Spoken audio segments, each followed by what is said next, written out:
It is the world famous K-Rock. I'm Nicole Alvarez. I'm here with Rancid. Hello, Timothy. Lars. Hello, you guys. Hi. Hello. Hello.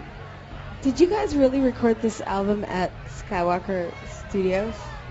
Skywalker Ranch Yeah, in Marin County. Did you really? That's true. How'd that happen? It's kind of cool, you guys. Kind Well, of cool, It's just a little very- bit. It's very cool. Brett Yeah. Gurewitz, who's our producer and who's our sort of like our dad, pretty much. He's our dad, and he's a producer, and he knew a guy up there, one of his buddies, and we had always kind of talked about maybe doing a record up in the Bay Area again, you know, and this would be the record. So he's like, you know, one of my friends called me, and he works at Skywalker Ranch, and I'm not gonna totally out him, but he's a huge Star Wars fan too. Brett Gurewitz is. And he's like, so we have this opportunity to go up there and record. You guys want to do it? And we're just like, yeah. So that's kind of really how it went down. Did you geek out like a little bit though? Oh yeah, absolutely. I mean, Star Wars. I mean, Yeah. Star Wars. If you grew up in the '70s, you saw Star Wars at some point. I grew up in the 80s, I think, and I grew up watching that, and it was amazing. Yeah. Okay, so I don't know Although if you guys know. it's kind of weird because you're like mandatory stormtrooper costumes when you're recording. I fell in love with the Stormtrooper, by the way. You did? Yeah, How did that I work did. out for you? It didn't, Really? but it's okay. I'm still waiting. Well, you know, because most of those guys are, you know. Yeah, they're I'm still evil. waiting. So I don't know if you guys know, but when I met Tim, one of the best things about him, one of the things I love the most, is the way that he loves you guys. Like brother. Like it's a different not like different though than brothers. Like he really, really, really bases his life on you guys. So how long have you guys known each other? I've known him since we were 5. He doesn't suck. What? He doesn't suck.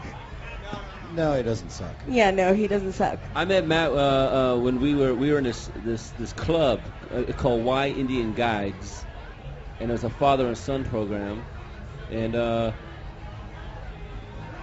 we've been friends ever since. Yep. Do the math, man. That's a long time. And we No. started playing music over 20 years ago, and then we put out, our first record was Operation Ivy EP, and then the Operation Ivy album, and that was in 1989, 88, and the album came out in 89. So, goddamn, that's a long time, man. Okay, a long time for playing punk rock. You know what I mean? Okay, so how'd the new record start? Like, who started it? Who called who and was like, okay, we have to make music right now? Lars Felix said that's this one. You know, we always kind of like, always kind of know that we're gonna come back. Rancid's kind of like the mothership, you know what I mean? So like, he did a solo record, I did a couple solo records, he did some records with the Transplants, Matt was playing in SD, you know what I mean, for a little bit. So we were all kind of doing different stuff, and it's just kind of like, you always kind of come back to the mothership. You Absolutely. understand? And Brandon's got Unknown Studios. Exactly, he's a producer. in Utah. Can I ask you a question? Yes. Are we on live on the radio? Yeah. This is live. Yeah. Good deal. Timothy, you know I me had no very idea. well. Like, would I lie to you? No, you would not. Would I lie No, to you? would I lie? No, you would not. Who sings that? Eurythmics, right? Would I lie to you? Okay, so as far as like the Annie other Lennox, let me records, tell you something about Annie Lennox, man. She was Please hot. do. She was hot. She was Really? in a, You she like was in, that, she was in though? a band. She was in a band. Her and the other dude, called the Tourists.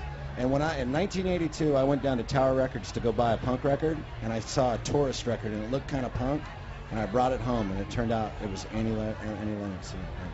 all right, very nice. All right, as far as Sorry. like the other record, no, it's fine. As far as the other records, how does this one stand in comparison to the other ones? Well, we honestly, like, we love all our records because we As put do we all. we put 100% into every one of them. But this one But what Is- was like is- the motivation behind this is one? my favorite of all of them. Imagine that. It's true. Okay, why though? I'm not the one who knows why. I'm just here to tell you how I feel. That's your yeah, job. but I could ask you, mother. Listen, if he's Are telling you you joking? how he feels, I accept you his understand? feelings. You're getting some real deal stuff. But right Lars, there. I could ask him why. Why he feels that way? Yeah, why is this your favorite? out of all these awesome records that we love so Listen, very much, here's the why thing. is this one this, the favorite? this record is unique in the sense because the whole band was right there around the table making the record happen from day one. I mean, we took 3 months in 2007, October, November, December, where we went to Brandon's house in Orem, Utah, and the last time I got yelled at, me and Tim were walking down the street in this town and got yelled at in a truck. But anyway, this is a whole different story. But we You took guys a got week. in trouble? No. These guys, drunk guys. Well, maybe not drunk because it is kind of an area where you don't find a lot of booze. But the point I'm trying to make is that we took 3 weeks, a week out of each month. We sat there and we demoed the majority of the record there at the house. And what we would do is we would sit down and we'd come up with ideas and just kind of throw it out there. And it's just it's like this is like, for us, I think, with the chemistry that's happening now and the friendship the way it is now, it's like it's stronger than it ever has been. Yeah, and with Rancid, the chemistry's real. Yeah. You know what I mean? It's not No, manufactured. and you know what, you guys, These it's are my very, brothers no it's, matter it's what, very you know? obvious that it's real. And I don't know you guys very well, but I know him.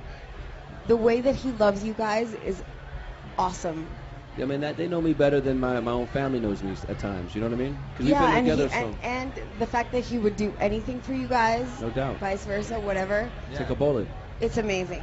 That's true. I'd Yeah. stab him. I'd stab you for him. As well you should. And when did you get a license, by the way, Timothy? Man, I got a license a couple years ago, but I don't. You can drive a car? Man, I know how to drive. I could drive, Like you but can pick me up and take me to P.F. Chang's? let's do it. I don't want you, to drive. I'll drive you. But all No, my I'll friends, drive you. Because I'll be honest. Listen, all my friends, they're afraid to get in the car with me, man. As well they should So I be. got this Hello? license, and no one will ride with me, man. That's the truth.